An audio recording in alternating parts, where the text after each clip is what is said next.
Bueno, vamos a ir a otro tema para hablar de la preparación de los constituyentes a algunas semanas del inicio de su trabajo en esta misión de redactar una nueva constitución. Hay un debate interesante que se ha abierto respecto a las reglas de la Convención Constitucional, cómo se van a establecer y cuál es la sujeción finalmente que tienen respecto al acuerdo que dio origen a esta Convención Constitucional, el acuerdo del 15 de noviembre. Queremos conversar sobre la preparación para esta instancia de trabajo. Estamos en contacto con la convencional constituyente electa por el Distrito 23, la abogada Manuela Arroyo. ¿Cómo está, Manuela? Buenos días. Hola, Sebastián. Buenos días. Gracias por la invitación. Manuela, bueno, se va acercando la fecha. En julio ya debería comenzar el trabajo de la Convención Constitucional de acuerdo a los plazos que están establecidos. ¿Cómo se han ido preparando y coordinando además con otros constituyentes para este trabajo, Manuela? Bueno, precisamente como pensando en cómo vamos a realizar este trabajo dentro de la Convención Constituyente, al menos yo he trabajado articulándome desde dos instancias distintas. En primer lugar, lo primero que hemos levantado desde la Constituyente aquí en el Distrito 23 es levantar distintas asambleas, y en particular levantamos una asamblea con más de 100 organizaciones sociales a las quienes les informamos respecto al procedimiento de la Convención Constituyente, quienes informamos respecto a lo que sabemos del reglamento, de los protocolos, del funcionamiento, y estamos elaborando propuestas de comunidades constituyentes que lo que hagan también es establecer espacios de participación deliberante de las comunidades en este proceso constituyente. Ajá. Además de eso, obviamente, siempre nos hemos estado articulando en base a grupos de interés, en base también a conexiones y articulaciones autoconvocadas desde espacios sociales. Yo personalmente suscribí la declaración de las vocerías de los pueblos, también participo dentro de espacios de conversación y de articulación feminista, ambientalista, obviamente participo de Demo Datima. Entonces existen articulaciones tanto en torno a grupos de intereses y a situaciones y puntos en común que tenemos diversos constituyentes, pero principalmente estamos trabajando de cara a la articulación de comunidades constituyentes en los distintos territorios, desde las cuales podamos levantar espacios de participación y de deliberación en el espacio constituyente. Sí. Bueno, Manuela, precisamente esta declaración que han sacado la vocería de los pueblos de la Revuelta Popular Constituyente, así se han definido, 34 constituyentes, incluida usted, han firmado esta declaración en donde básicamente lo que han planteado es que la cancha está abierta para comenzar a discutir la forma en la que va a trabajar y va a operar la Convención Constituyente. ¿Cuál era el sentido y el propósito de ese mensaje, Manuela? Bueno, hay varios puntos que son súper interesantes y agradezco también tu pregunta. Primero, hacer presente que yo hablo a título personal, ya que desde las vocerías no hemos deliberado, no hemos puesto de acuerdo de que exista una vocería en particular. Ajá. En mi caso personal, yo creo que hay puntos que son súper importantes. En primer lugar, que tenemos que terminar con esta falacia respecto a la cual se establece de que el plebiscito fue abierto a todos. Es decir, aquí en el plebiscito hubo un pronunciamiento respecto de dos cosas puntuales, que es si queremos o no una nueva constitución y si queremos que esta nueva constitución esté escrita por personas que eran parte del Parlamento o no. Dicho lo anterior, se ha tratado de pasar como que hubiésemos todos y todas votado aprobando el acuerdo del 15 de noviembre, aprobando todo lo referido con el reglamento, en circunstancias que hasta la fecha no existía una posibilidad y un momento de deliberación o de aprobación popular en torno a las propuestas del 15 de noviembre y del reglamento.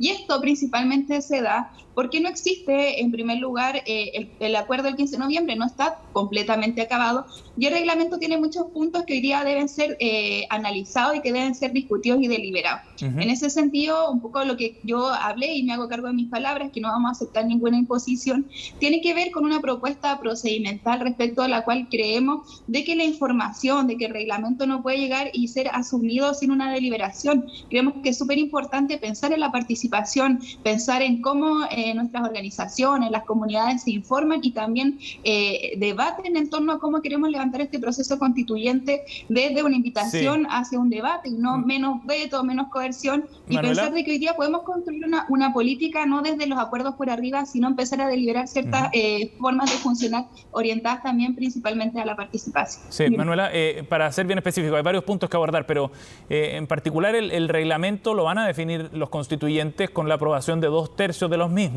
¿no? Eso es lo que ha quedado establecido. El tema que queda abierto a partir de la declaración que han planteado es cuál es el alcance, en definitiva, del funcionamiento de la convención, ¿no? Porque ustedes plantean que es necesario hacer efectiva la soberanía popular de la constituyente expresada en el reglamento, pero también en las normativas que debe darse, sin subordinarse al acuerdo por la paz. Y eso se ha entendido como que podría ir más allá de lo que establecía el mandato que surgió a partir de ese acuerdo precisamente.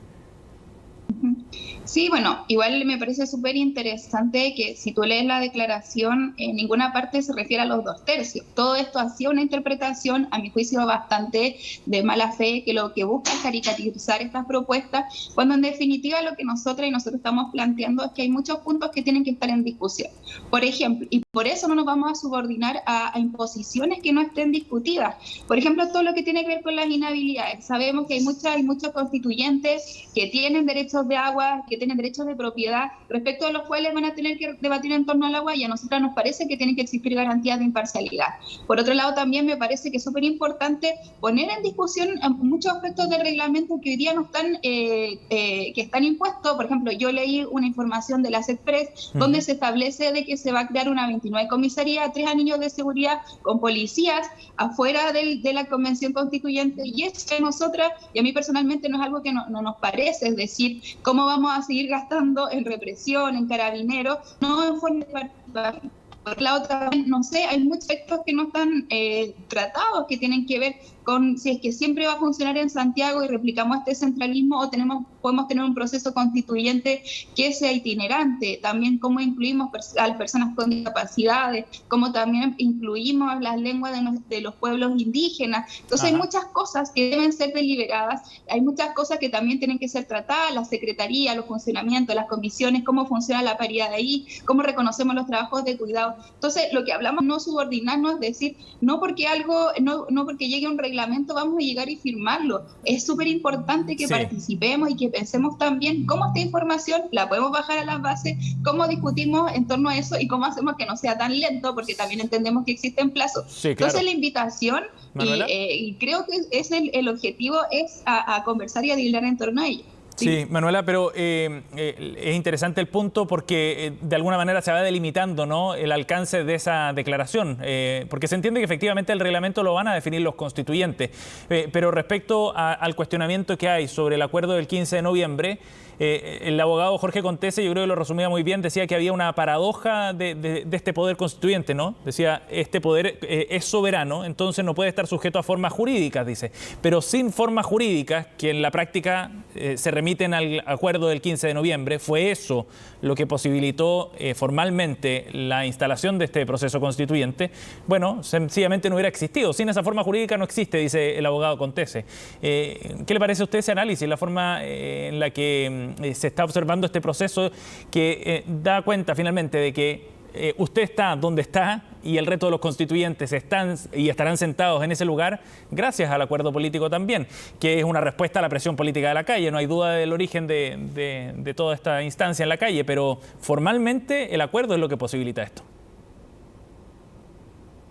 Claro, o sea, claro, realmente lo que lo han definido tampoco fue que votamos en el plebiscito para dar el acuerdo, no, si lo que votamos es si queremos una nueva constitución.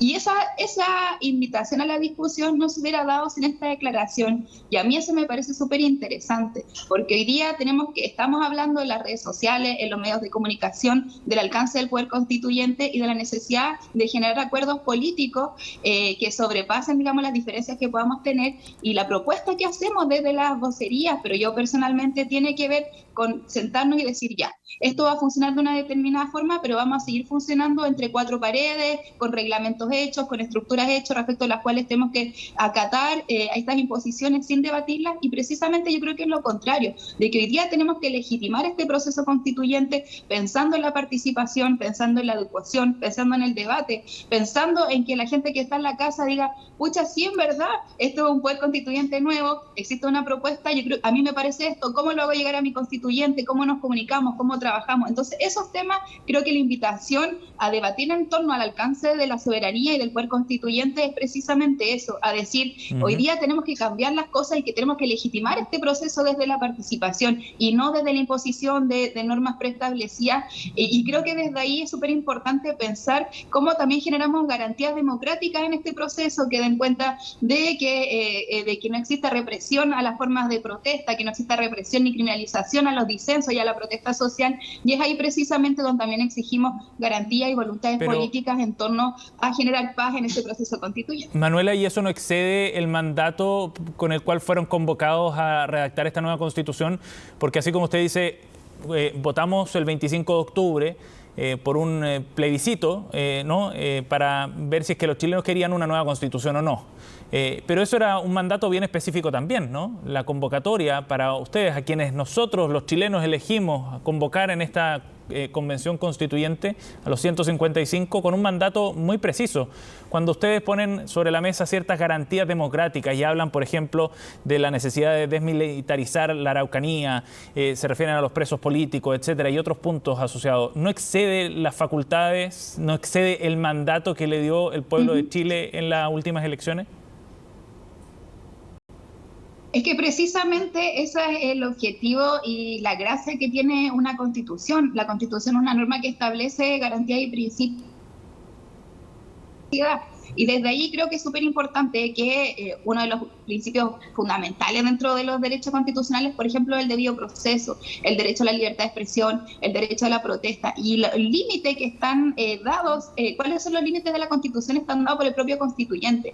Eso es súper interesante pensar que el límite entre el legislador y el constituyente va a estar dado por la propia Constitución. Así es el derecho constitucional. Entonces, en ese sentido, creo que es súper importante que si bien uno no está escribiendo leyes por leyes ni nosotras estamos escribiendo el indulto, sí creemos que políticamente, dentro de lo que mismo Contés se decía, o sea, fijemos acuerdos políticos respecto a los cuales podamos dialogar y establecer garantías democráticas, creemos que en Chile se debe garantizar el derecho a la libertad de expresión, el derecho a la protesta y que también no pueden existir zonas militarizadas, porque eso también significa que vamos a estar levantando un proceso constituyente donde en zonas existe una militarización y eso es bastante complejo. Entonces creo que es importante dar señales políticas, avanzar hacia estas garantías democráticas, pero principalmente dar cuenta de lo que las personas que votaron por nosotras, que las personas que votaron por nosotros también eligieron estas propuestas y eso no hay que desmerecer. Yo personalmente desde el inicio de mi campaña hemos criticado el acuerdo del 15 de noviembre, hemos propuesto también formas de participación, creemos en la desmilitarización y también creemos que este proceso constituyente tiene que ser participativo. Entonces aquí el debate es a discutir, a no tener discusiones dadas y no aceptar imposiciones sin una crítica deliberante que esté del lado. Y esa es la invitación y creo Manuela, que en ese sentido la declaración cumplió ese objetivo de llevarnos a discutir este tipo de temas. Sí, claro, y por eso es interesante la conversación que tenemos ahora. Manuela, una última pregunta respecto a esas 6 garantías democráticas. ¿Esa es una condicionante para el trabajo de los convencionales? O sea, ¿ustedes no están dispuestos a comenzar el trabajo si es que no están dadas esas 6 garantías? ¿O es una declaración política como la planteas ahora? Si tú lees el título, dice una declaración. Bajo ningún punto de vista, yo personalmente he puesto condiciones, pero sí creo que hay que dar garantías democráticas. Yo soy defensora de los presos y presas del estallido, ese es mi trabajo, y me dediqué todo el año pasado a hacer ese trabajo y creo que es muy importante ponerlo en pie, porque sin la lucha de quienes hoy día se encuentran privados de libertad, de quienes perdieron sus ojos, de quienes perdieron su vida, hoy día no estaríamos acá. Entonces, creo que es importante hacernos cargo de eso, creo que es importante declarar que son nuestros principios y que siempre vamos a estar trabajando con ese horizonte. O sea, creo que es lo más honesto y lo más transparente que podemos hacer, decir desde un principio cuáles son nuestros intereses. Y me parece que aquí el único punto donde también hubo una propuesta concreta dice relación con el TPP-11, si tú lees la declaración. Entonces yo siento que también aquí ha existido una forma de caricaturizar nuestra propuesta, de caricaturizar nuestras ideas y de ponernos como en una trinchera irreductible de que no queremos aceptar nada, y eso no es así. Lo que estamos proponiendo es una forma nueva de hacer política, es una forma nueva de pensar las cosas y partimos honestamente declarando cuáles son nuestros principios y creo que eso me parece que es un aporte muy interesante. Y por eso era tan importante conversar con ustedes, Manuela, contigo en particular, asumiendo que es una vocería individual, pero para entender también el espíritu de esa